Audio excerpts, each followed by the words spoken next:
Welcome back, everybody. This is our sixth class in JEE Mains previous year question series for chapter Work, Energy, and Power. Before this, we have made 5 videos, and all of those videos are available on our channel. Name of channel is Point Basics, and all videos can be found on dedicated playlist. The name of that playlist is JEE Mains previous year question series. So you can check our previous videos, and we have also made for other chapters of class 11, so you can also find them in the same playlist. And we have started same series for NEET also, so you can also check those for NEET, and there is a dedicated playlist for NEET also. So do check them out, and if you find these videos useful, then like these videos, share as much as possible, and subscribe to our channel. And also, if you want to support us financially, then you can scan these QR codes and donate whatever amount you can.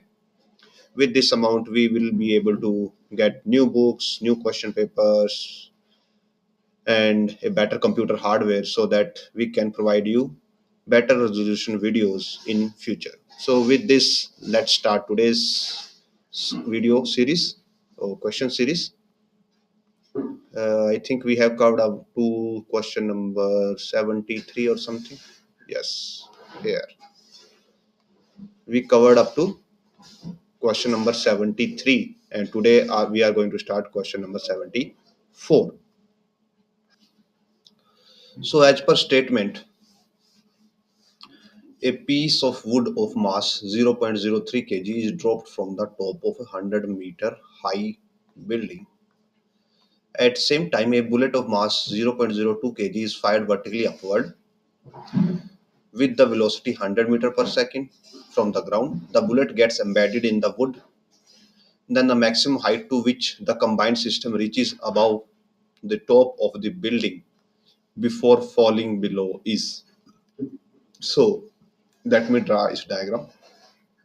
तो यहाँ पे एक आपके पास 100 metre height की building है. Suppose ये building है और ये हाइट इसकी 100 मीटर है. यहाँ से क्या करते हैं आप कि एक वुड का पीस, लकड़ी का एक पीस जिसका मास 0.03 kg उसको ड्रॉप किया जाता है नीचे की तरफ. तो ये मास नीचे की तरफ जाएगा और सेम टाइम पे यहाँ से एक बुलेट को ऊपर की तरफ फायर किया जाता है. तो ये बुलेट ऊपर की तरफ जाएगी और वेलोसिटी इसकी गिवन है 100 मीटर पर सेकेंड. और इस टाइप का क्वेश्चन हम ऑलरेडी प्रीवियस वीडियो में कर चुके हैं. सो नाउ ये बुलेट ऊपर की तरफ जा रही होगी और ये मास नीचे की तरफ आ रहा होगा और ये दोनों कहीं पे कोलाइड करेंगे. और एज पर मेंशन कि जो बुलेट है वो इस वुडन बॉक्स के अंदर चली जाती है और दोनों फिर एक साथ मूव करेंगे. नाउ ये दोनों डिपेंडिंग अपॉन की फाइनल वेलोसिटी क्या होगी, ऊपर भी जा सकते हैं, या जैसे हमने प्रीवियस वीडियो में सोल्व किया था कि फाइनल मोमेंटम 0 हो गया था तो फिर वो नीचे आए थे दोनों एक साथ. तो इस सिनेरियो में फर्स्ट ऑफ ऑल हमें ये पता करना होगा कि जहां पे ये स्ट्राइक कर रहे हैं वो हाइट कितनी है, कितने टाइम पे ये एक दूसरे के साथ स्ट्राइक कर रहे हैं, देन इनकी फाइनल वेलोसिटी क्या है, और वो वेलोसिटी पॉजिटिव है नेगेटिव है वो डिसाइड करेगी कि ये ऊपर की तरफ जाएंगे या नीचे की तरफ आएंगे. और क्वेश्चन में यही पूछा गया है कि जब ये दोनों एक बार कंबाइंड हो जाते हैं, maximum height to which the combined system reaches above the top of the building means as per statement ये दोनों कंबाइन करने के बाद ऊपर की तरफ मूव करते हैं ऐसे. और फिर कितनी हाइट तक जा सकते हैं बिल्डिंग के ऊपर, तो सपोज ये बिल्डिंग के ऊपर इतनी हाइट तक जा सकते हैं, एक्स हाइट तक. तो हमें ये एक्स हाइट को फाइंड आउट करना होगा कि कितनी हाइट तक जा सकते हैं. और आप यहाँ से आइडिया लगा सकते हैं कि इनके पास मोमेंटम पॉजिटिव मोमेंटम ही होगा तब ये ऊपर की तरफ जाएंगे. सो ये क्वेश्चन का बेसिक्स है. नाउ लेट अस बुलेट को हम वापस उसकी जगह पर रख देते हैं और मास को भी उसकी जगह पे रख देते हैं और अब इनकी वेलोसिटीज को कैलकुलेट करना स्टार्ट करते हैं. सो नाउ पहले हम वेलोसिटी ऑफ वुड लेते हैं. वेलोसिटी ऑफ वुड होगी बिकॉज इसको ड्रॉप किया गया है तो इसके लिए वेलोसिटी हो जाएगी माइनस जी टी जे। और ये कैसे आई? वेलोसिटी के लिए फॉर्मूला होता है u प्लस ए टी, इसको ड्रॉप किया गया तो u zero, acceleration minus g t जे, और ये किस में होगा? डाउनवर्ड डायरेक्शन में होगा, दैट्स वाई माइनस जे इसके साथ है।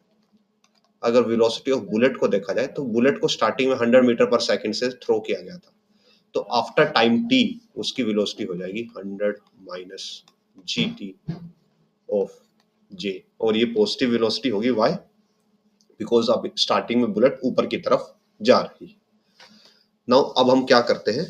रिलेटिव वेलोसिटी कैलकुलेट करते हैं। रिलेटिव वेलोसिटी क्यों कैलकुलेट करेंगे? क्योंकि हमें ये पता करना है कि इनके दोनों के बीच का जो डिस्टेंस 100 मीटर है, ये उसको कवर करने में कितना टाइम लगाएंगे।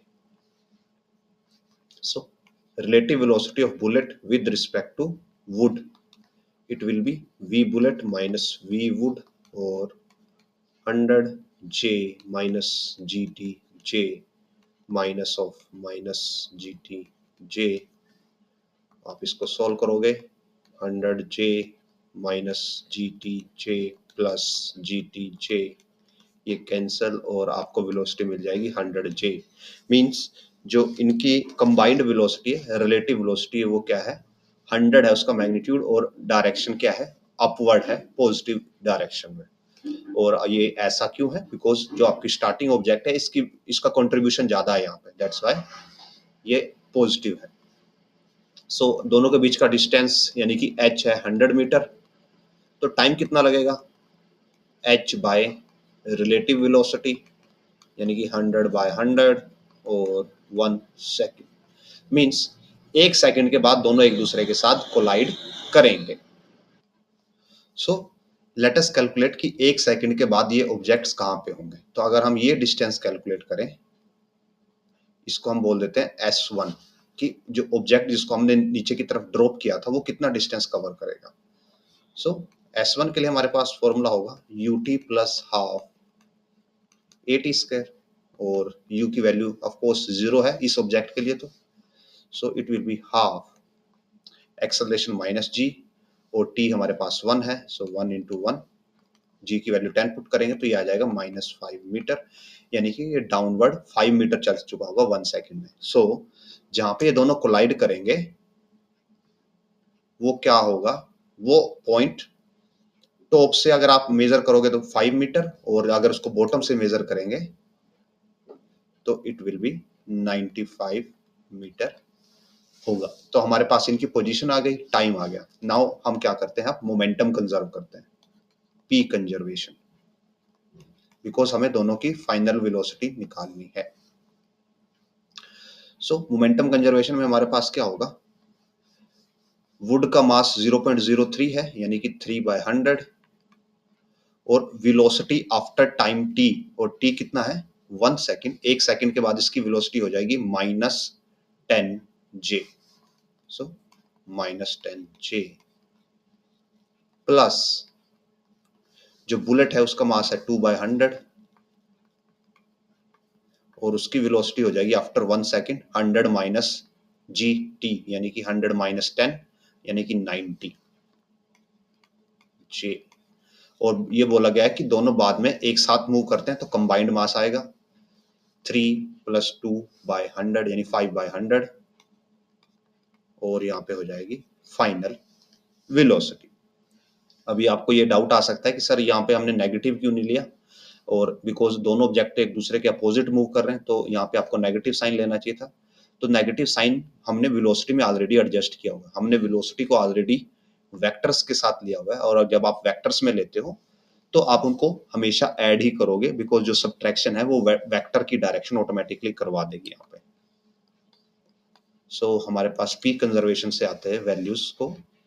100 को हम यहाँ से कट कर सकते हैं, सब में कॉमन है, this will be -30 J plus 180 J is equal to 5 of v, और यहाँ से this gives us 150 plus 150 J is equal to 5 of v, और v की वैल्यू आ जाएगी 150 बाई 5 और 30 जे। मीन्स जो दोनों ऑब्जेक्ट हैं उनकी फाइनल वेलोसिटी क्या होगी? अपवर्ड होगी, 30 जे की वेलोसिटी होगी, जब वो एक दूसरे के साथ कंबाइन कर जाएंगे कोलिजन के बाद।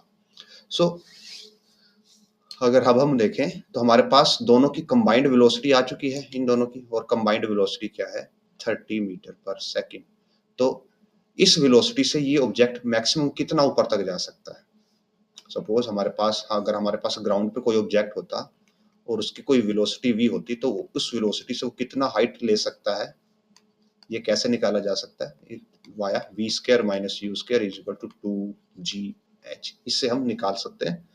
तो सिमिलरली अगर किसी ऑब्जेक्ट की वेलोसिटी 30j है, यानी 30 मीटर पर सेकंड है अपवर्ड डायरेक्शन में, तो हम उसकी फाइनल हाइट निकाल सकते हैं। So it will be v square minus U square is equal to 2, g की वैल्यू -10 और यहाँ पे हाइट u इनिशियल वेलोसिटी है, v फाइनल वेलोसिटी है, मैक्सिमम हाइट पे फाइनल वेलोसिटी 0 हो जाएगी। So 0 square minus 30 square is equal to -20 into height, और ये आ जाएगा -30 into 30 by -20 is equal to h, और जब आप इसको कट करते हो 15, तो h की वैल्यू आ जाती है 45 मीटर, कि वो मैक्सिमम हाइट कितना अटेन करेगा, 45 मीटर अटेन करेगा। बट अभी ये आपका आंसर नहीं है, तो अगर आप इसको 45 देख के आंसर ही टिक कर दोगे तो देखो आप यहाँ पे ऑप्शन ही नहीं है 45 का। वैसे अगर होता तो आप इसको टिक नहीं करोगे। वाई? बिकॉज ये पूछा गया है कि बिल्डिंग से ऊपर कितना जाता है।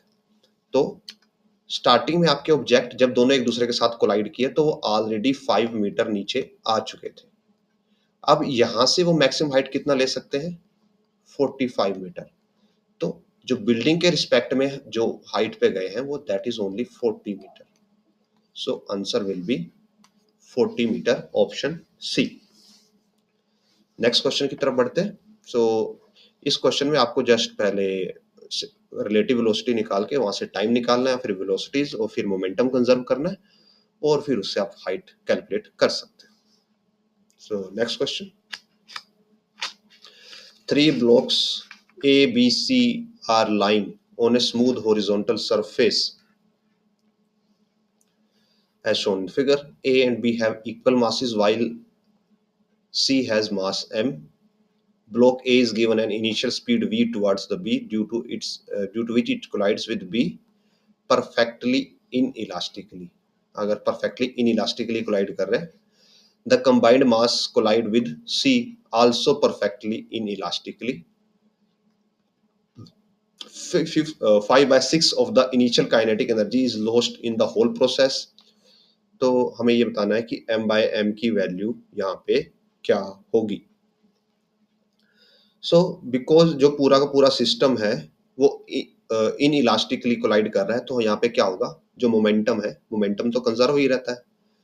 तो इनिशियल मोमेंटम क्या है हमारे पास, इसका मास m है और इसके पास वेलोसिटी v है। सो इनिशियल मोमेंटम है mv, और बाद में क्या होता है कि ये सभी के सभी मासेस एक साथ मूव कर रहे हैं, बिकॉज क्या है, पहला कोलिजन भी इनइलास्टिक है और दूसरा कोलिजन भी इनइलास्टिक है। चाहे आप इंडिविजुअली निकाल लो कि इन दोनों से सॉल्व करो और फिर तीसरे के लिए सॉल्व करो, तब भी मोमेंटम कंजर्व ही रहेगा, मोमेंटम उतना ही रहना है।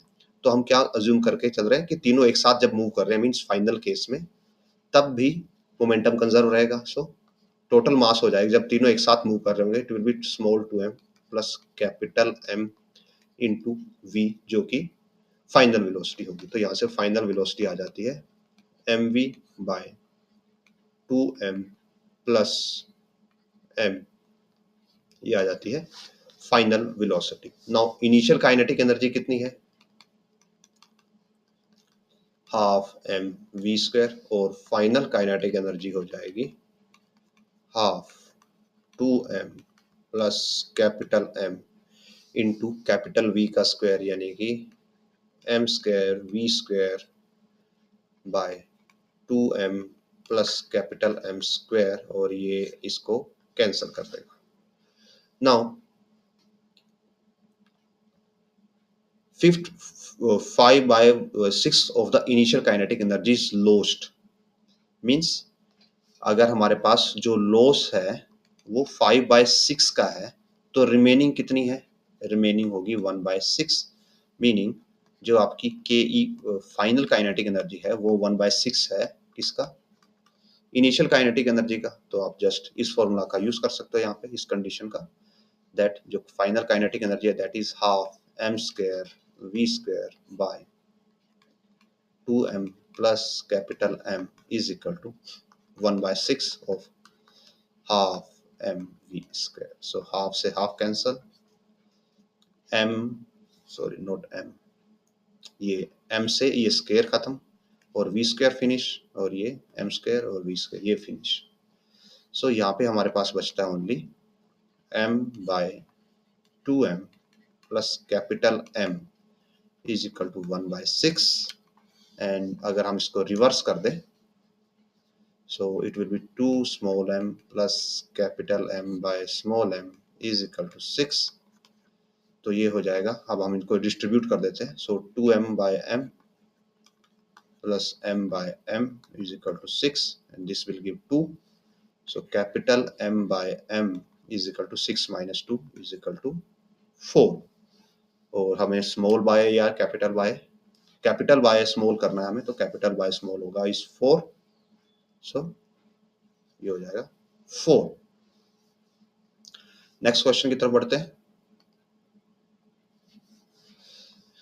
इन a collinear collision, collinear mean single line का कोलिजन की बात हो रही है यहाँ पे, a particle with initial speed v naught strikes on a stationary particle of same mass, means दोनों का मास सेम है. सो m1 is equal to m2 is equal to m. If the final total kinetic energy is 50% greater than the original kinetic energy, the magnitude of the relative velocity between the particles after the collision is. So यहाँ पे देखिए कि जो final kinetic energy है वो हमारे जो actual collision से मींस इनिशियल काइनेटिक एनर्जी से ज्यादा है. सो मींस ये एक टाइप का सुपर कोलिजन है जहां पे एनर्जी इंक्रीज हुई है. So let us do it. So पहला mass m, velocity v naught किसके साथ टकराता है, दूसरे मास के साथ टकराता है m, जो कि किस पे है, रेस्ट पे है. और कोलिजन के बाद क्या होता है, इनकी वेलोसिटीज को हम v1 v2 अज्यूम कर लेते हैं, m v1 m v2, because हमें रिलेटिव वेलोसिटी फाइंड आउट करनी है तो हमें या v1 माइनस v2 मान लीजिए या v2 माइनस v1 हमें फाइंड आउट करना है. सो बेसिकली मोमेंटम तो कंजर्व रहेगा ही. So we can write that mv naught is equal to mv1 plus mv2. m से आप कैंसिल कर सकते हो. So v naught is equal to v1 plus v2. तो ये तो हो गया momentum conservation. Now kinetic energy पे आते हैं कि final kinetic energy is 50% greater than original, यानी कि के ई फाइनल 50% ग्रेटर है, यानी कि 150% है किसका, इनिशियल काइनेटिक एनर्जी का. सो इनिशियल काइनेटिक एनर्जी इस टर्म को इस साइड लिखते हैं 150/100. इनिशियल काइनेटिक एनर्जी हो जाएगी half m v naught square is equal to half m v1 square plus half m v2 square. तो अगेन हाफ कैंसिल हो जाएगा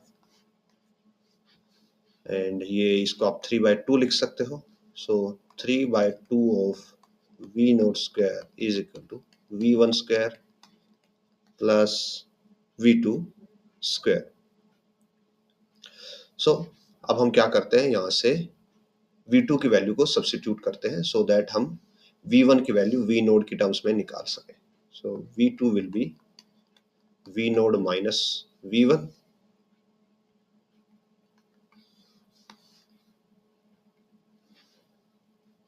सो सब्स्टिट्यूटिंग वैल्यू ये हो जाएगा v1 square plus v naught minus v1 square. So 3/2 v naught square is equal to v1 square plus v naught square plus v1 square minus 2v naught v1. and from here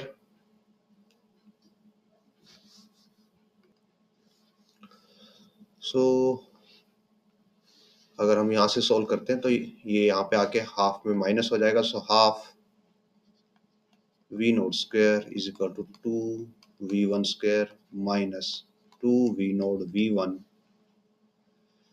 and इसको हम इधर लेके आ सकते हैं, तो ये v1 में एक इक्वेशन बन जाएगी. सो it will B 2 v1 square minus 2 v naught v1 minus 1 by 4 v naught square is equal to 0.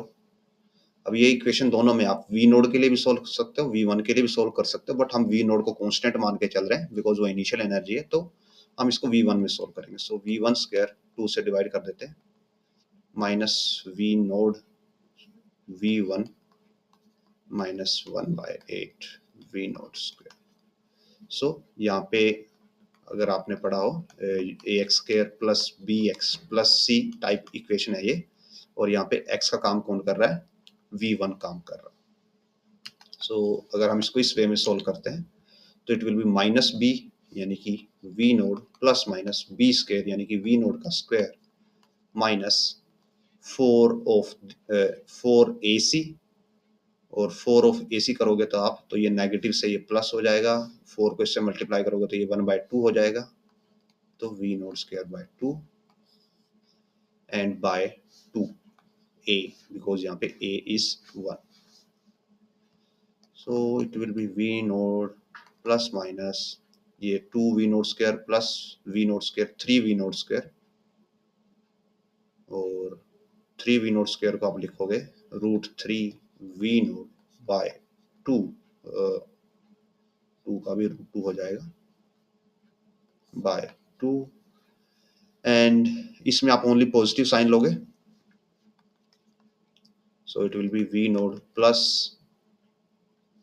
√3 by √2 v node by 2, and I think it's getting more than, और भी डिफिकल्ट होता जा रहा है. So v naught 1 plus not 1 plus √2 plus √3 by 2 √2. So हम एक अलग से प्रोसेस लेते हैं because this is getting more and more difficult to solve, because हमारे पास, हाँ अभी हमारे पास ओनली किसकी वैल्यू आई है, v नोड की वैल्यू आई है, और अभी हमें v1 की वैल्यू भी फाइंड आउट करनी है. ओके, डिफरेंट प्रोसेस लेते हैं. व्हाट वी हैव, हमारे पास v नोड की वैल्यू है v1 प्लस v2 जहां से हमने स्टार्ट किया था, और हमारे पास ये वैल्यू थी एक 3/2 v naught square equal to v1 square plus v2 square. So what we do, हम ऊपर वाले का स्क्वायर कर देते हैं, तो it will be v naught square is equal to v1 square plus v2 square plus 2v1 v2. और अगर हम दोनों साइड से अब क्या करें, सब्ट्रैक्शन करें, मीन्स इसमें से ये इक्वेशन को सब्ट्रैक्ट कर दें, तो हमारे पास बचेगा half v naught square is equal to minus 2v1 v2. और बिकॉज हमें रिलेटिव वेलोसिटी फाइंड आउट करनी है, तो रिलेटिव वेलोसिटी होगी v1 माइनस v2, तो हम क्या करते हैं, इसका स्क्वायर अगर कर दें तो ये हो जाएगा v1 square plus v2 square minus 2v1 v2. तो ये वैल्यू हमारे पास अवेलेबल है यहाँ से 3/2 v नोड स्क्वायर, और ये वैल्यू हमारे पास अवेलेबल है हाफ v नोड स्क्वायर. सो दोनों को ऐड करेंगे तो 3 + 1 4/2 यानी कि 2v naught square is equal to v1 minus v2 square, और v1 माइनस v2 हो जाएगा √2v नोड. और अगर ऊपर जाते हैं, so option B is the right answer. इस टाइप के क्वेश्चंस आपके लिए न्यूमेरिकली टफ हो सकते हैं बिकॉज वहां पे अलग आपको अलग अलग प्रोसेस से सॉल्व करना पड़ सकता है. Next question, A mass of hydrogen molecule, the mass of hydrogen molecule given है यहाँ पे 3.3 × 10⁻27 kg. If 10 raised to power 23 hydrogen molecules strikes per second a fixed wall of area 2 centimeter square at an angle of 45 degree to the normal and rebound elastically with speed of 10 raised to power 3 meter per second, then the pressure on the wall nearly is. So in this type of question कि suppose कीजिए आपके पास एक wall है और इस पे कुछ molecules क्या से बाउंस कर रहे हैं, इलास्टिकली स्ट्राइक कर रहे हैं। तो यहाँ पे स्ट्राइक करते हैं और यहाँ से वापस चले जाते हैं। सो बिकॉज जो मॉलिक्यूल है वो क्या कर रहा है, इलास्टिकली कोलिजन हो रहा है और यहाँ पे एक ही ऑब्जेक्ट है जो मोशन में है। मींस जो आप नॉर्मल कोलिजन पढ़ते हो तो वहां पे क्या होता है कि आपके पास M1 होता है, M2 होता है, उनमें इलास्टिक कोलिजन होता है, फिर M1 M2 होता है। अगर सपोज कीजिए बिफोर कोलिजन M2 रेस्ट पे है, इसकी वेलोसिटी 0 है और आफ्टर कोलिजन भी इसकी वेलोसिटी 0 है, तो काइनेटिक एनर्जी कंजर्वेशन से क्या होगा, ये इसकी काइनेटिक एनर्जी इसके इक्वल हो जाएगी और दोनों का मास तो इक्वल है ही ऑलरेडी, दोनों M1 है, तो दोनों की वेलोसिटीज भी इक्वल हो जाएंगी। सो अगर यहाँ पे रीबाउंड स्पीड 10⁻³ मीटर पर सेकंड है तो इनिशियल स्पीड भी 10⁻³ मीटर पर सेकंड ही होगी। सो हमारे पास वेलोसिटीज आ गई इनिशियल और फाइनल। नाउ एंगल 45 डिग्री है टू द नॉर्मल, और नॉर्मल क्या होगा, यहाँ पे ऐसे नॉर्मल होगा, तो ये 45 डिग्री है। तो अभी हम एक सिंगल पार्टिकल लेके चलते हैं और उसका मास हम m अज्यूम करते हैं। ये m मास का पार्टिकल है जिसकी वेलोसिटी ऐसे है। तो इस वेलोसिटी में हमारे पास दो कंपोनेंट होंगे। Let me do it proper way. दो कंपोनेंट होंगे, ये एंगल 45 का है, तो अगर ये 45 है सो ये भी 45 हो जाएगा और ये कंपोनेंट हो जाएगा v/√2 v cos 45 और ये v/√2 अगेन ये भी 45 हो जाएगा। तो ये तो इनकमिंग वेलोसिटी होगी। जो आउटगोइंग वेलोसिटी है उसकी डायरेक्शन ऐसे है, तो इसके भी दो कंपोनेंट बनेंगे। सो ये कंपोनेंट जो डाउनवर्ड कंपोनेंट हो जाएगा ये भी v/√2 होगा और ये भी v/√2 होगा। सो जो पार्टिकल है उसकी इनिशियल वेलोसिटी है, इनिशियल वेलोसिटी में ये कंपोनेंट पॉजिटिव x डायरेक्शन में है, सो v/√2 इंटू आई, और ये कंपोनेंट नेगेटिव y डायरेक्शन में है यानी कि -v/√2 of j। Now v final, अगर यहाँ पे देखें तो ये कंपोनेंट नेगेटिव x डायरेक्शन में है, सो -v/√2 आई, और ये कंपोनेंट नेगेटिव j डायरेक्शन में है यानी कि -v/√2 ऑफ j। सो हमें यहाँ पे प्रेशर निकालना है और प्रेशर होता है फोर्स बाय एरिया, मींस हमें फोर्स निकालना है। अगर हम फोर्स निकाल पाए तो हम प्रेशर निकाल पाएंगे बिकॉज एरिया गिवन है। और जो फोर्स होता है फ्रॉम न्यूटन सेकंड लॉ, वो क्या होता है, इम्पल्स dp/dt।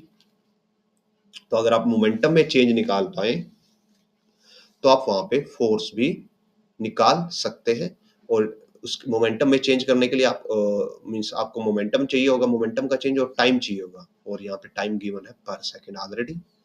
तो 1 सेकंड टाइम आपको गिवन है, तो आपको जस्ट मोमेंटम का चेंज अब फाइंड करना है। तो मोमेंटम का चेंज हो जाएगा डेल्टा mp फाइनल मोमेंटम यानी कि mvf माइनस इनिशियल मोमेंटम यानी कि mvi। सो m कॉमन ले लें, अगर यहाँ से vf माइनस vi करेंगे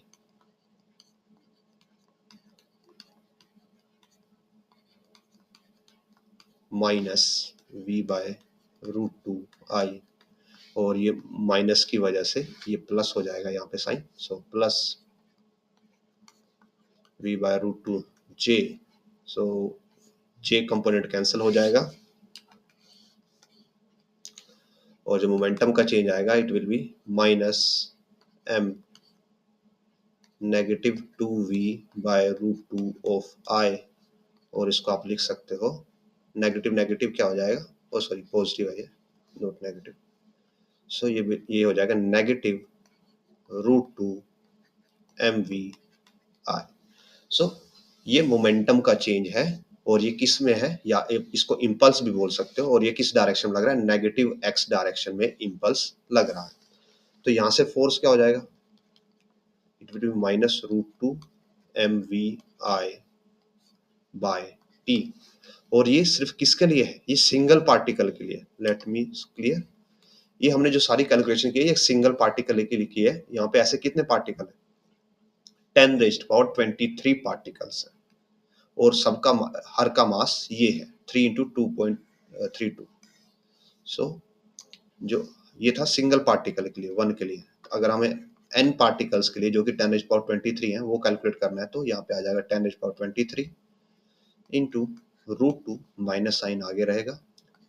एक पार्टिकल का मास है 3.35 और 3.32 आई थिंक 10⁻⁻27 और टाइम है यहाँ पे 1 सेकेंड और वेलोसिटी की भी वैल्यू है हमारे पास।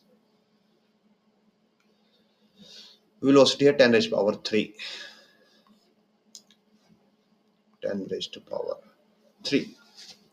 तो अगर आप देखें 23 है, ये 3 है तो 26 हो गया और इसमें से माइनस करेंगे तो कितना होगा हमारे पास -1 का बचेगा 10⁻में।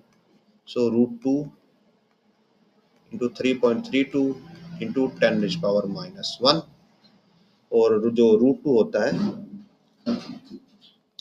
इसकी वैल्यू होती है 1.41 और ये है 3। तो आप इनको मल्टीप्लाई करोगे तो आपको अप्रोक्सीमेटली आंसर मिलेगा something like 0.47 I think.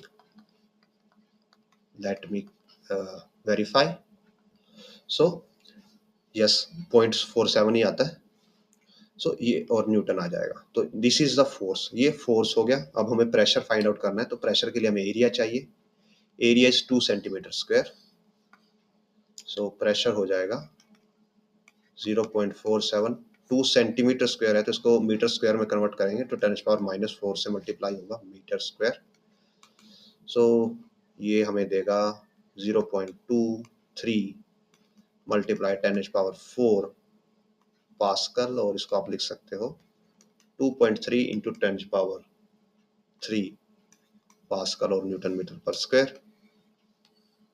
So 2.3 into 10⁻3। So option A is the right answer. आगे बढ़ते हैं। Next question. It is found that if a neutron suffers an elastic collinear collision with deuteron at rest, so एक तो हमारे पास neutron है, एक deuterium है at rest, fractional loss of energy is Pd, while for its similar collision with carbon nucleus at rest fractional loss is Pc। तो हमें the value of PD and PC are respectively, तो fractional losses की हमें values को यहाँ पे find out करना है। सो पहले हम लॉस सोल्व करते हैं न्यूट्रॉन और किसके लिए, ड्यूटेरियम के लिए।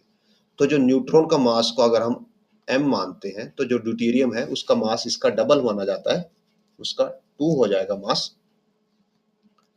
वाई ऐसा क्यों होगा? बिकॉज जो ड्यूटेरियम है उसके अंदर एक प्रोटॉन होता है और एक न्यूट्रॉन होता है और प्रोटॉन न्यूट्रॉन का मास अप्रोक्सीमेटली इक्वल होता है। न्यूट्रॉन थोड़ा हैवियर साइड में होता है बट अप्रोक्सीमेटली हम इक्वल मान के चलेंगे। और न्यूट्रॉन अकेला n है और प्रोटॉन न्यूट्रॉन का मास इक्वल मान रहे हैं तो इसका मास अगर m लेते हैं तो इसका मास हो जाएगा 2m। और अब इनका कोलिजन होता है बिकॉज यहाँ पे बोला गया कि इलास्टिक कोलिजन होता है। तो इसके लिए वेलोसिटी v1 लेते हैं और इसके लिए वेलोसिटी v2 ले लेते हैं। सो इलास्टिक कोलिजन में अगर हम इक्वेशंस का यूज करें, सबसे पहले मोमेंटम कंजर्वेशन, इसके पास वेलोसिटी है v u ले लेते हैं और ये तो रेस्ट पे है। सो इस सिनेरियो में m into U is equal to हो जाएगा mv1 प्लस 2mv2। m से आप कैंसिल कर सकते हो, सो u आ जाता है v1 plus 2v2। And because जो पूरा कोलिजन है वो इलास्टिक है सो E इज इक्वल टू 1 है, इक्वल टू होगा v2 minus v1 by u। तो यहाँ से u के लिए वैल्यू आ जाती है v2 माइनस v1।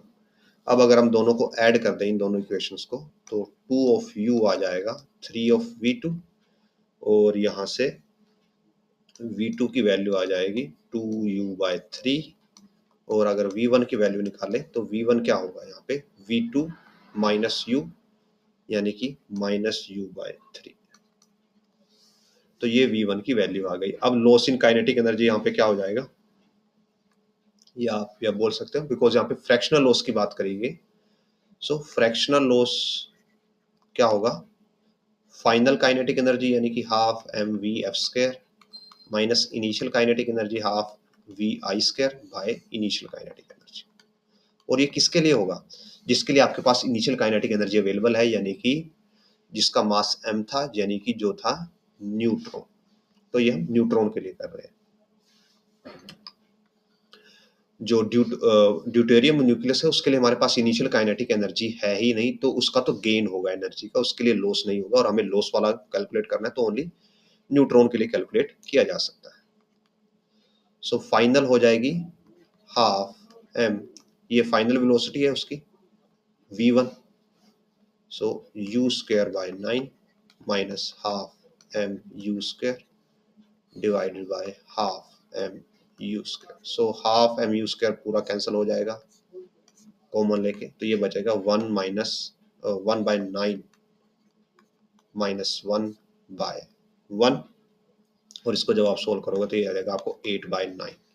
और इसको अगर आप परसेंटेज में कन्वर्ट करते हो तो ये हो जाएगा 100, और ये आपको अप्रोक्सीमेटली देगा, ओ सॉरी, और यहाँ पे नेगेटिव साइन भी आएगा, तो ये आपको अप्रोक्सीमेटली देगा 89% समथिंग।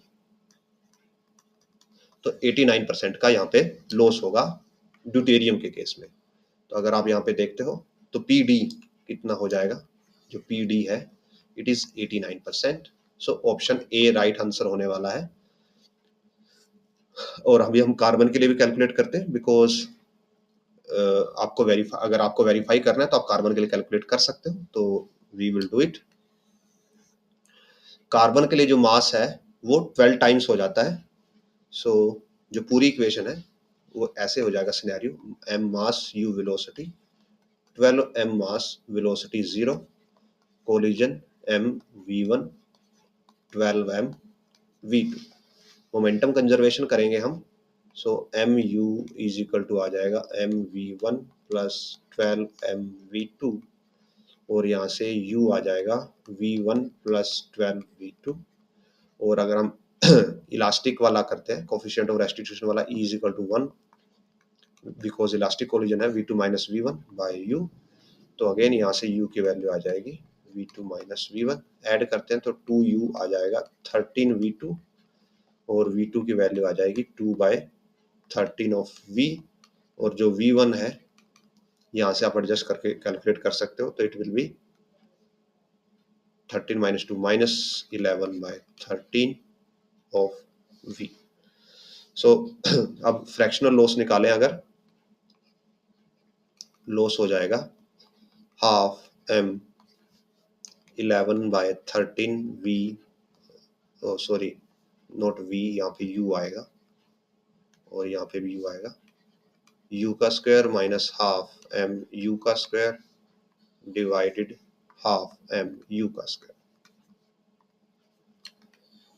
सो जब इनको सॉल्व करेंगे तो हमें मिलेगा 11 का स्क्वायर, हाफ m और u स्क्वायर तो कैंसिल ही हो जाना है, 11 का स्क्वायर 121 डिवाइडेड बाय 169 माइनस 1/1, इसको सॉल्व करेंगे तो आएगा 48/169, और इसको परसेंटेज में कन्वर्ट करते हैं 100 से मल्टीप्लाई करके, तो ये अप्रोक्सीमेटली देता है 28%, यानी कि 0.28 आंसर के हिसाब से, बिकॉज ऊपर परसेंटेज में नहीं गिवन, सो 0.28 एग्जैक्टली मैच करता है हमारा।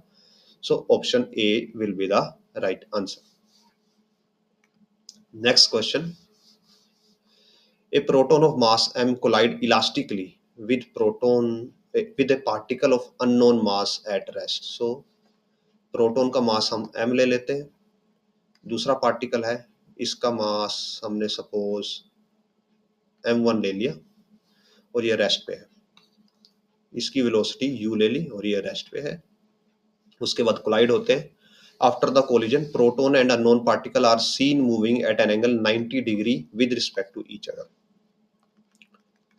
सो सपोज कीजिए ये प्रोटॉन जाता है m मास का और यहाँ पे एंगल हो जाता है थीटा, और ये अननोन मास m1 जाता है और यहाँ पे एंगल हो जाता है फाई, और यहाँ पे मेंशन है that theta plus phi is equal to 90 degree, यहाँ पे ऐसा मेंशन है।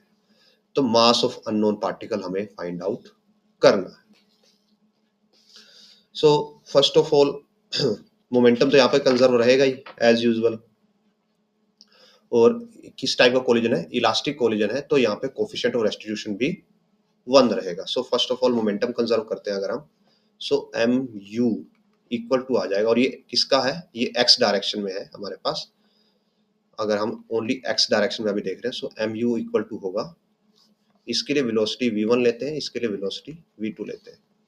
सो m v1 cos of theta plus m1 v2, इसको हम 2 ले लेते हैं सो दैट कंफ्यूजिंग ना रहे, m2 v2 cos phi।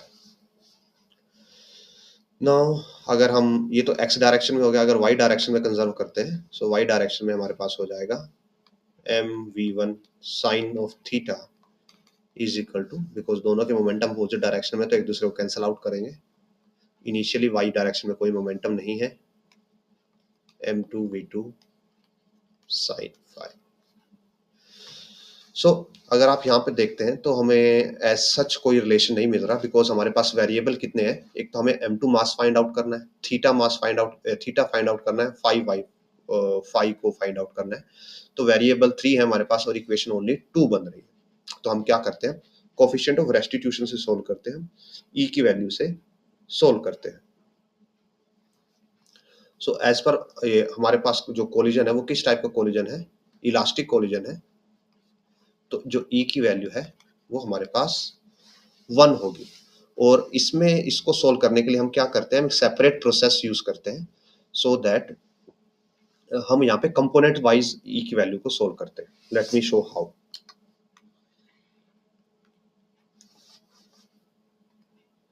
सो हम तीनों वेलोसिटीज को ड्रॉ करते हैं। ये हमारे पास u1 v1 वेलोसिटी है, यानी कि पहले मास की आफ्टर कोलिजन, और ये हमारे पास दूसरे मास की आफ्टर कोलिजन है जिसको हमने v2 बोला है, और ये हमारे पास वेलोसिटी है इनिशियल वेलोसिटी जिसको हमने u बोला है यहाँ पे। सो ये u है, ये v1 है, और ये v2 है, और हमें ये पता है कि v1 और v2 के बीच में कंबाइंड एंगल 90 डिग्री है। हम इस वेलोसिटी को इधर लेके आ सकते हैं ऐसे। तो हमारे पास ये सिनेरियो है। नाउ अगर हम E इज इक्वल टू, जो हमारे पास E होता है वो नॉर्मली क्या होता है, v2 माइनस v1 इस टाइप के सिनेरियो में by u minus 0, but because जो वेलोसिटीज हैं ये क्या है, वेक्टर्स हैं, तो अगर आप ये अलग अलग डायरेक्शन में हैं तो आप इनको नॉर्मली एज सच सब्ट्रैक्ट नहीं कर सकते। और अगर हम इनका थीटा और फाई के हिसाब से कंपोनेंट लेते हैं कि ये थीटा है, यहाँ पे फाई है, तब भी हमारे पास जो कंपोनेंट्स आएंगे वो थीटा फाई में ही आएंगे। तो अगेन, और हमें थीटा फाई की वैल्यूज पता नहीं, तो हम फिर भी इनको रिजोल्व करके एज सच नहीं सॉर्ट आउट कर सकते। तो इसमें एक बेटर वे क्या होगा दैट कि हम v1 और v2 के अलोंग कंपोनेंट को रिजोल्व करते हैं। कैसे, लेट मी शो यू। कि अगर हम इसको यहाँ पे रिजोल्व कर दें और इसको वापस उठा के मैं वैसे रख दूं जैसे मैंने रखा था, ऐसे, और ये u ऐसे यहाँ पे हो जाएगा, और जो ये एंगल है ये थीटा है और ये एंगल है फाई है। सो अब पहले हम करते हैं अलोंग v1, हम सारे कंपोनेंट्स किसके अलोंग लेंगे, v1 के अलोंग लेंगे। तो अगर v1 के अलोंग हम इनिशियल वेलोसिटी देखें, इस डायरेक्शन में इनिशियल वेलोसिटी देखें, तो हमारी इनिशियल वेलोसिटी होगी u cos थीटा, पहले पार्टिकल की। दूसरा पार्टिकल तो रेस्ट पे था तो उसकी वेलोसिटी 0 ही है। नाउ आफ्टर कोलिजन v1 की वेलोसिटी v1 के अलोंग तो v1 ही रहेगी, और v2 की वेलोसिटी v1 के अलोंग अगर आप लेने जाओगे तो वो हो जाएगी v2 cos ऑफ, दोनों के बीच का जो एंगल है दैट इज 90 डिग्री, यानी कि 0, cos 90 0 हो जाता है। तो फ्रॉम दिस अगर अब हम E को सोल्व करते हैं जो कि 1 के इक्वल होगा, सो E हो जाएगा v2 माइनस v1, यानी कि 0 minus v1 divide by u of cos theta. और जब आप इसको सॉल्व करेंगे तो आपके पास आ जाएगा v1 की वैल्यू आ जाएगी u of cos theta. Similarly अगर हम v2 के अलोंग सॉल्व करें, अलोंग v2, तो इनिशियल वेलोसिटी हो जाएगी u cos फाई, सेकंड तो रेस्ट पे ही था। v1 का v2 के अलोंग कंपोनेंट आएगा v1 cos ऑफ, जो दोनों के बीच का एंगल 90 डिग्री है, और v2 का v2 के अलोंग कंपोनेंट आएगा v2, और ये तो जीरो ही रहेगा बिकॉज cos 90 जीरो होता है। तो अब यहाँ से e की वैल्यू 1 है अगेन, तो ये हो जाएगा v2 माइनस v1 जो कि जीरो है by u cos phi. So यहाँ से हमारे पास आ जाता है that v2 is equal to u cos phi. तो हमारे पास दोनों वैल्यूज आ गई। तो अब हम क्या कर सकते हैं, जो ये वैल्यूज हैं v1 और v2 की वैल्यूज, इनको हम यहाँ पे यूज कर सकते हैं। लेट मी शो, यहाँ पे m जो v1 है, v1 की वैल्यू आई है u cos theta, so it will be u cos theta sin theta is equal to m2 v2, sorry not v2, v2 की वैल्यू हमारे पास आ चुकी है, v2 की वैल्यू है u cos phi, u cos phi sin phi, and u से u cancel हो जाएगा, और यहां से हमारे पास बनेगा, so this will be the relation. अब हमें ये पता है that theta plus phi is equal to 90 degree. So यहाँ से फाई की वैल्यू आ सकती है, फाई को लिखा जा सकता है 90 माइनस थीटा, और सिमिलरली थीटा को लिखा जा सकता है 90 माइनस फाई। तो हम इसको कैसे यूज करते हैं स्मार्टली, दैट m जो कोस थीटा है यहाँ पे, इसको हम कन्वर्ट कर देते हैं इसके अंदर, ये cos theta as it is रखो, sine theta as it is रखो, m2 जो कोस ऑफ फाई है, यहाँ पे फाई की वैल्यू पुट कर दो 90 माइनस थीटा, और साइन को भी कन्वर्ट कर दो 90 माइनस थीटा में। सो ये हो जाएगा m cos theta sine theta is equal to m2 cos 90 minus theta क्या हो जाएगा साइन थीटा, और साइन 90 माइनस थीटा क्या हो जाएगा cos theta. So sine theta से sine theta cancel, cos theta से कोस थीटा कैंसिल, और हमारे पास आ जाता है m is equal to m। Yes, although थोड़ा ट्रिकी क्वेश्चन है, but yes we can solve it, और ये हो जाएगा मास m के equal. Next question, so in next question, two particles A and B of equal mass m are moving with same speed v as shown in the figure. They collide completely inelastically and move as a single particle C. The angle theta that the part C makes with x-axis is given by. So यहाँ पे inelastic collision है, so what we can do, हमें यहाँ पे जो momentum है, momentum को conserve करना होगा, और मोमेंटम कंजर्व करने के बाद ही हम यहाँ पे इसको यहाँ पे थीटा का एंगल निकाल सकते हैं, और इसके लिए जो फाइनल वेलोसिटी है उसकी वैल्यू को कैलकुलेट कर सकते हैं। बिकॉज दोनों की स्पीड सेम है, तो दोनों के कंपोनेंट्स हम रिजोल्व कर सकते हैं। तो जो B का पार्टिकल है, इसका एक कंपोनेंट ऊपर की तरफ होगा यानी J डायरेक्शन में, और एक कंपोनेंट होगा माइनस x डायरेक्शन में, और जो A पार्टिकल है इसका एक कंपोनेंट होगा पॉजिटिव x डायरेक्शन में, और एक कंपोनेंट होगा पॉजिटिव y डायरेक्शन में।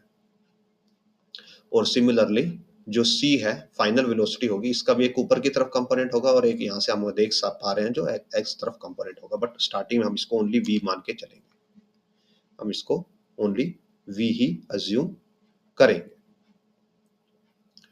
सो लेट अस डू, जो कंपोनेंट्स हैं b के लिए वो होंगे यहाँ पे, अगर ये एंगल 45 है तो ये एंगल भी 45 होगा। सो this will be v cos 45 यानी कि v बाय रूट टू, और ये भी v बाय रूट टू हो जाएगा। नाउ अगर ये एंगल 30 है तो ये एंगल भी 30 होगा। सो this will be v cos 30 यानी कि √3v/2 और ये हो जाएगा v sin 30 यानी कि v/2। So let us do, हम कंपोनेंट्स को कंजर्व करते हैं। सो पहले वाले के लिए एम ए के लिए मास इक्वल मास है तो m of v/2 into i plus 3√2 v of j plus m, इसका x कंपोनेंट नेगेटिव है so minus v/√2 of i और y component as it is है so positive v/√2 of j is equal to, finally जब दोनों एक साथ move कर रहे होंगे तो मास हो जाएगा 2m और वेलोसिटी हो जाएगी कैपिटल V समथिंग। सो m से m कैंसिल हो जाएगा और यहाँ पे जब आप आई कंपोनेंट्स को लेते हो ओनली तो it will be v half minus 1/√2 of i plus, और अगर ओनली j कंपोनेंट्स को ले यहाँ पे सो √3/2 प्लस 1/√2 ऑफ j और यहाँ पे साथ में v भी आएगा इक्वल्स टू 2v और जो v आता है मीन्स कैपिटल V वो आ जाएगा स्मॉल v/2। यहाँ पे एलसीएम ले लेंगे तो it will B √2 minus 2/2√2 i plus, यहाँ पे भी एलसीएम लेंगे और ये 2 इधर भी डिवाइड में आएगा तो v/स्मॉल v/2 2√2 एलसीएम अगेन, और यहाँ से हमें मिलेगा √2 इंटू √2 तो √6 हो जाएगा और √6 प्लस 2j, तो ये आ गई हमारे पास फाइनल वेलोसिटी। नाउ हमें यहाँ पे फाइनल वेलोसिटी का एंगल निकालना है, टेंजेंट थीटा निकालना है। सो अगर ये हमारे पास फाइनल वेलोसिटी है, suppose this is velocity v, तो इसका जो एंगल बनेगा थीटा विद हॉरिजॉन्टल वो क्या होगा, this perpendicular by this horizontal, और ये परपेंडिकुलर क्या है इसका y कंपोनेंट और ये क्या है x कंपोनेंट। सो यहाँ पे टेंजेंट थीटा हो जाएगा v का कैपिटल V का y component by capital V का x कंपोनेंट। सो ये y कंपोनेंट है और v/2 तो दोनों में कॉमन है तो कैंसिल ही हो जाएगा। सो y कंपोनेंट लिखते हैं √6 प्लस 2/2√2 और डिवाइड बाय x कंपोनेंट, ये x कंपोनेंट है सो इट विल बी √2 माइनस 2/2, तो 2√2 से 2√2 कैंसिल होगा, ये आपके पास है और ये है तो यहाँ से हम √2 कॉमन ले लेते हैं, जो √6 है, √6 को आप ऐसे लिख सकते हो √6 इज इक्वल टू √2 इंटू √3 और जो 2 है 2 को लिखा जा सकता है √2 का स्क्वायर, तो यहाँ से पूरा √2 कॉमन लिया जा सकता है। सो √2 कॉमन ले लिया तो √3 प्लस √2 बचता है और अगर नीचे से भी √2 कॉमन ले लेते हैं तो इट बिकम्स 1 माइनस √2, √2 से √2 कैंसिल हो जाता है और ये आ जाता है आपके लिए tangent theta is equal to √3 plus √2 by 1 minus √2। So option A is the right answer. With this next question की तरफ बढ़ते हैं। A neutron is moving with a speed v makes an head-on collision with a stationary hydrogen atom in ground state. The minimum kinetic energy of the neutron for which inelastic collision will take place is. Now यहाँ पे बोला गया कि minimum kinetic energy बतानी है जिसके लिए क्या हो, इन इलास्टिक कोलिजन हो सके। सो अब नाउ मोस्टली जब भी एटॉमिक पार्टिकल्स के बीच का कोलिजन होता है वो क्या होता है, इलास्टिक होता है, मीन्स एनर्जी का कोई लॉस नहीं होता। और यहाँ पे बोला गया है कि एनर्जी का लॉस होना चाहिए और इन इलास्टिक कोलिजन होना चाहिए। अगर एनर्जी का लॉस होगा और इन इलास्टिक कोलिजन होगा मीन्स जो दोनों मास हैं वो क्या से मूव करेंगे, एक साथ मूव करेंगे, न्यूट्रॉन भी और जो हाइड्रोजन एटम है उनको भी एक साथ मूव करना होगा, और यहाँ पे इन इलास्टिक कोलिजन होना चाहिए, इलास्टिक कोलिजन ना हो। तो इसका मतलब ये होगा कि जब न्यूट्रॉन हाइड्रोजन एटम से स्ट्राइक करेगा तो हाइड्रोजन एटम क्या करेगा, एनर्जी को अब्जॉर्ब कर लेगा, और जब वो एनर्जी को अब्जॉर्ब करेगा तो वो क्या हो जाएगा, एक्साइट हो जाएगा हायर स्टेट में, और जब ये एनर्जी अब्जॉर्ब हुई तो अब ये जो इन इलास्टिक कोलिजन है ये हो सकता है। सो दैट्स हाउ इस क्वेश्चन को सोल्व किया जा सकता है कि अगर इन इलास्टिक कोलिजन हो रहा है उसका मतलब ये है कि हाइड्रोजन एटम को एनर्जी को अब्जॉर्ब करना पड़ेगा, और जब वो एनर्जी को अब्जॉर्ब करेगा तो एक्साइट होगा, और उसी सिनेरियो में यहाँ पे इन इलास्टिक कोलिजन हो सकता है। सो अगर हाइड्रोजन एटम को एनर्जी को अब्जॉर्ब करना है और उसको एक्साइट होना है, तो जो हाइड्रोजन का एटम है उसके अराउंड एक इलेक्ट्रॉन रिवॉल्व करता है फर्स्ट ऑर्बिट में, तो उसको कम से कम सेकंड ऑर्बिट में जाना पड़ेगा एक्साइट होने के बाद, और जब उसको एक्साइट होने के बाद सेकंड ऑर्बिट में जाना है, मींस जितनी एनर्जी हाइड्रोजन एटम अब्जॉर्ब करेगा वो इन दोनों जो लेवल्स हैं इलेक्ट्रॉन्स के रोटेशन के, इनके डिफरेंस के इक्वल होना चाहिए।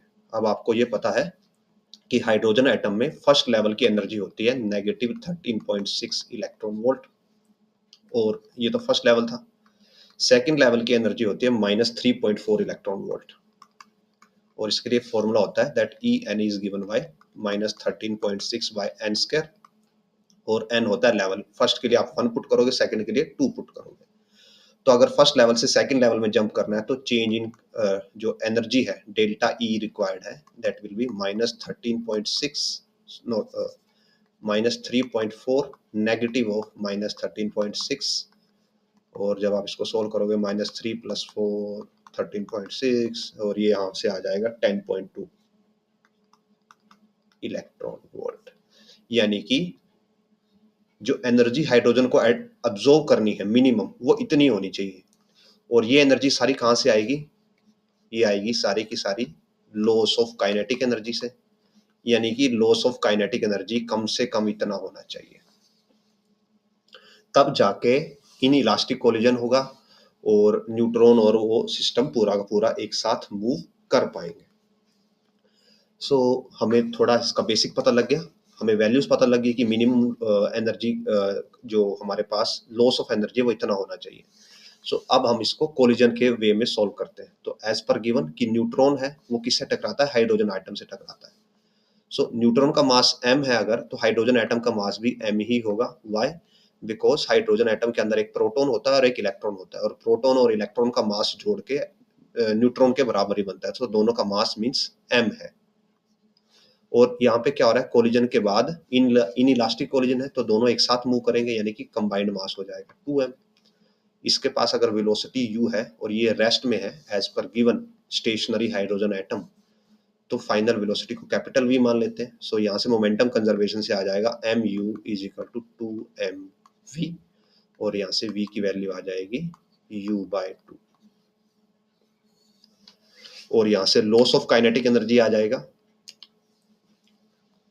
Final initial kinetic energy minus final kinetic energy, तो ये हो जाएगा half mu² minus half mu²/4, और जब हम इसको सोल्व करते हैं तो ये हमारे पास आ जाएगा m/2 u² माइनस u²/4, और ये आ जाता है m/2,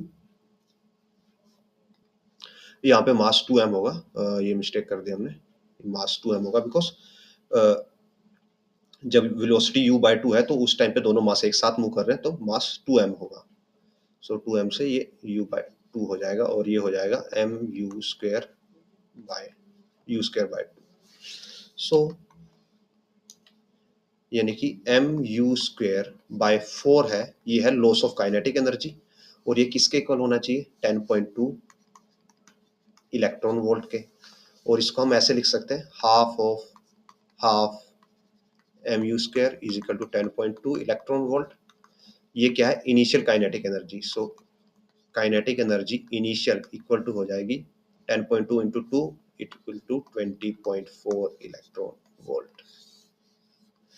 सो कंपेयर करते हैं, अगर ऊपर जाके हमें इनिशियल काइनेटिक एनर्जी बतानी थी, minimum kinetic energy of the neutron, तो it will be 20.4 electron volt.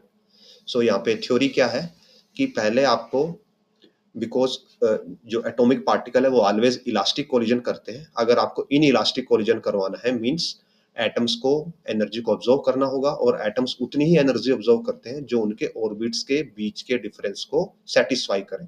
तो यहाँ से फर्स्ट ऑफ ऑल हमें दोनों के जो हाइड्रोजन एटम के अंदर इलेक्ट्रॉन की फर्स्ट और सेकंड ऑर्बिट है उनके बीच का डिफरेंस फाइंड आउट करना होगा। This is the minimum amount of energy जो इलेक्ट्रॉन को चाहिए यहाँ पे ऑब्जर्व करने के लिए, हाइड्रोजन एटम जो ऑब्जर्व करेगा, तो यही एनर्जी का लॉस होगा, तब जाके इन इलास्टिक कोलिजन होगा। फिर हम इन इलास्टिक कोलिजन के कंसेप्ट का यूज करके लॉस ऑफ काइनेटिक एनर्जी निकालते हैं, और उस लॉस ऑफ काइनेटिक एनर्जी को इसके इक्वल पुट करते हैं, तो यहाँ से हमारे पास इनिशियल काइनेटिक एनर्जी आ जाती है सिस्टम की। So with this next question की तरफ बढ़ते हैं। A particle of mass m moving in x direction with speed 2v hit by another particle of mass 2m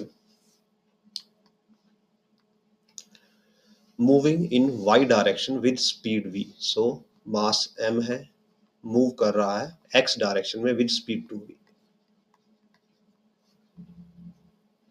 Another particle 2m है, ये y direction में मूव कर रहा है, स्पीड है इसकी v, कोलिजन परफेक्टली इनइलास्टिक है, मींस दोनों क्या चलेंगे, एक साथ चलेंगे, तो टोटल मास हो जाएगा 3m, और ये किसी एंगल पे चलेंगे और फाइनल वेलोसिटी हो जाएगी v। तो ये बताना है कि परसेंटेज लॉस ऑफ एनर्जी कितना होगा। तो अगर हम मोमेंटम कंजर्व करें यहाँ पे, अगर मोमेंटम यहाँ पे हम कंजर्व करें, तो इसके पास जो मोमेंटम है वो x डायरेक्शन में है, सेकंड पार्टिकल के पास मोमेंटम y डायरेक्शन में है, और इसके पास मास 3m है, और वेलोसिटी हम v लेके चलेंगे बिकॉज ये वेलोसिटी x और y दोनों डायरेक्शन में होगी। सो it will B 2mv into I plus 2mv into j is equal to 3m of v, और यहाँ से फाइनल वेलोसिटी आ जाती है हमारे पास, m से m कैंसिल होगा, 2/3v of I by plus 2/3v of j, ये आ जाती है फाइनल वेलोसिटी। और अब हमें जस्ट क्या निकालना है कि एनर्जी का कितना लॉस हुआ। सो फाइनल वेलोसिटी का अगर मैग्नीट्यूड निकालें, सो it will B 4/9v square plus 4/9v square, this will B 8/9, 8 का रूट अंडर स्क्वायर रूट बनेगा 2√2, 9 का 3 और v स्क्वायर का v बन जाएगा। So loss of kinetic energy यानी डेल्टा के ई होगा initial kinetic energy minus final kinetic energy. Initial kinetic energy है, इसके लिए क्या है, मास m है, वेलोसिटी 2v है, सो m इंटू 2v का स्क्वायर यानी कि 4v स्क्वायर, प्लस इस पार्टिकल के लिए मास 2m है, वेलोसिटी v है यानी कि 2mv स्क्वायर, माइनस हाफ मास है 3m, और वेलोसिटी का स्क्वायर यानी कि यहाँ से इस वैल्यू का स्क्वायर आएगा, इट विल बी, यहाँ से 8 आएगा, यहाँ से 9 आएगा और यहाँ से v square, so 8/9 of v square, so this comes out to be 2mv square, यहाँ से mv स्क्वायर, और यहाँ से आता है 4, यहाँ से आता है 3, सो माइनस 4/3mv स्क्वायर, सो ये हो गया 3mv square, 3 minus 4/3mv square common, इसको लिखा जा सकता है 9 माइनस 4 यानी कि 5/3mv square. Now percentage loss हमें निकालना है, बिकॉज यहाँ पे पूछा गया परसेंटेज लॉस। तो ये इनिशियल काइनेटिक एनर्जी हमारी, ये दोनों इनिशियल काइनेटिक एनर्जी टर्म है, दोनों को ऐड करके आता है 3mv स्क्वायर। सो डेल्टा के ई परसेंटेज हो जाएगा, ये लॉस है 5/3mv, सॉरी स्क्वायर है ये, स्क्वायर बाय इनिशियल है 3mv स्क्वायर इंटू 100, सो mv स्क्वायर से mv स्क्वायर कैंसिल, ये हो जाएगा 5/9, इंटू 100 और ये देगा अप्रोक्सीमेटली 11, यहाँ से 11 और into 5 55 something percent I think. So वो ऊपर जाके कंपेयर करते हैं तो option A is the right answer. आगे की तरफ बढ़ते हैं। Next question, a bullet of mass 4 gram is fired horizontally with a speed of 300 meter per second into 0.8 kg block of wood at rest on the table. If the coefficient of friction between block and the table is 0.3, how far the block slide approximately? तो यहाँ पे हम ये assume करके चल रहे हैं कि जो वो बुलेट है वो ब्लॉक के अंदर प्रॉपरली एम्बेड हो जाएगी और उससे बाहर नहीं निकलेगी।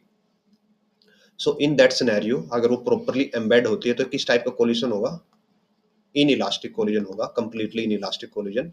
तो अगर हम यहाँ पे मोमेंटम कंजर्व करें, सो पहले बुलेट का मोमेंटम होगा 4/1000 इंटू 300, ये बुलेट का मोमेंटम हो गया, इक्वल्स टू अगर दोनों एक साथ चलते हैं तो ये हो जाएगा 0.8 प्लस ये 4 ग्राम्स है और ये 800 ग्राम्स है, तो इसको हम निग्लेक्ट कर देंगे इनटू वेलोसिटी v और इसको आप लिख सकते हो 8/10।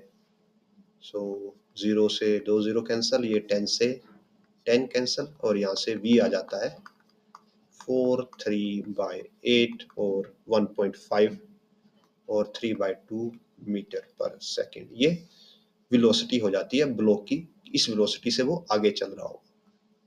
नाउ कोफिशिएंट ऑफ ये कोफिशिएंट ऑफ फ्रिक्शन यहाँ पे हमें मेंशन है, इट इज 0.3 और जो हमारा ब्लॉक है,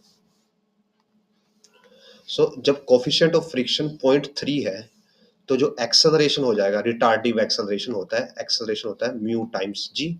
और ये कैसे आता है, आप इसको ऐसे कैलकुलेट कर सकते हो कि ये नॉर्मल रिएक्शन होता है डाउनवर्ड किसी ब्लॉक के लिए और ये mg होता है और यहाँ पे फ्रिक्शनल फोर्स होता है।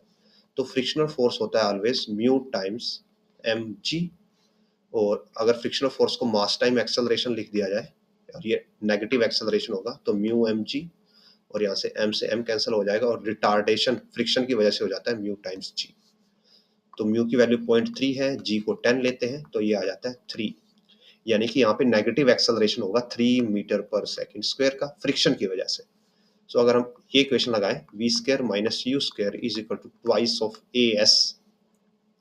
So v is final velocity, because ये बोला गया है कि ब्लॉक कितनी दूर तक स्लाइड करता है, तो स्लाइड करने के बाद वो रुकेगा तो फाइनल वेलोसिटी 0 हो जाएगी, 0 माइनस u स्क्वायर यानी कि 9/4 is equal to twice of acceleration कितने 3 और ये नेगेटिव है बिकॉज ये फ्रिक्शन की वजह से, equals two into S. So negative से नेगेटिव कैंसिल होगा और ये हो जाएगा, यहाँ पे s की वैल्यू आएगी 9/4 into 2 into 3, so it will B 3/8, ये मीटर्स में आएगी।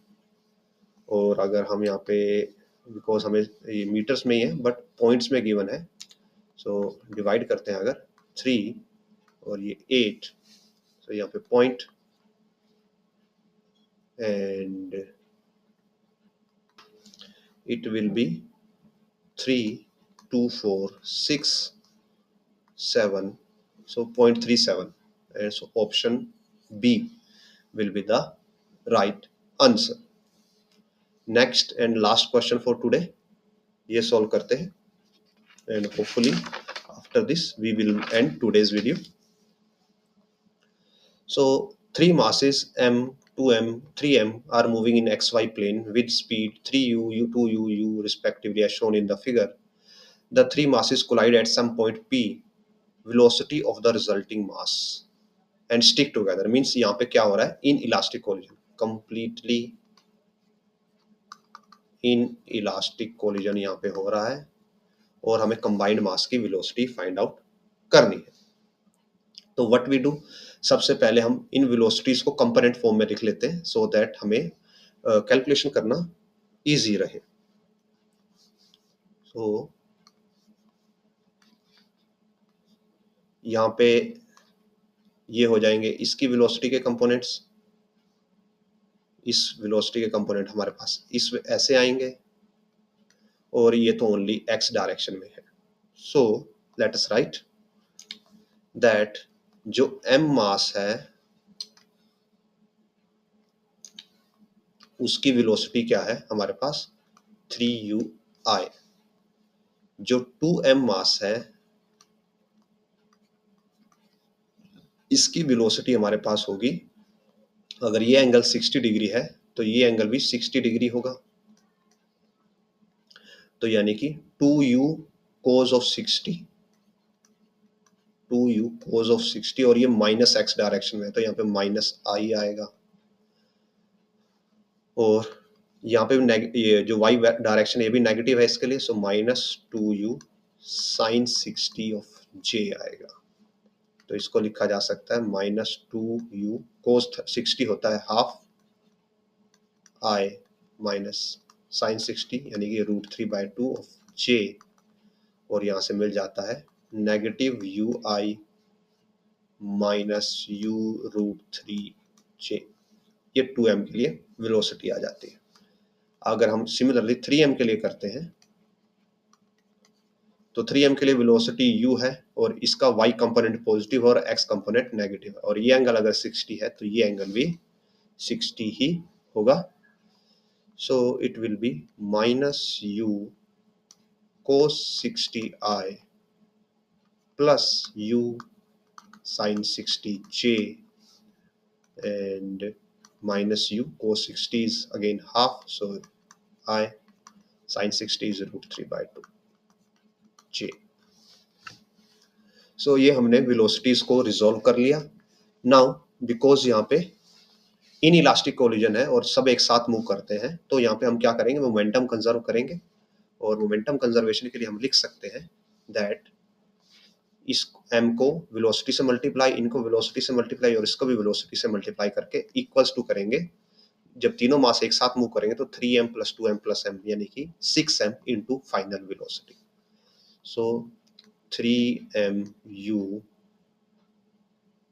I प्लस सॉरी नेगेटिव होगा 2m इंटू -ui, सो 2m_ui और 2m into this term, so it will be -2√3mu_j, और नाउ 3m इससे मल्टीप्लाई होगा यहाँ पे, सो -3m/2ui और plus 3√3u naught u mu/2 ऑफ j। ये फाइनल मोमेंटम आ गया, total momentum, total initial momentum आ गया, इक्वल टू होना चाहिए टोटल मास यानी कि 6m इंटू v। सो m से हम m को कैंसल आउट कर सकते हैं हर जगह पे। नाउ सॉल्विंग, अब हम इसको सॉल्व करते हैं।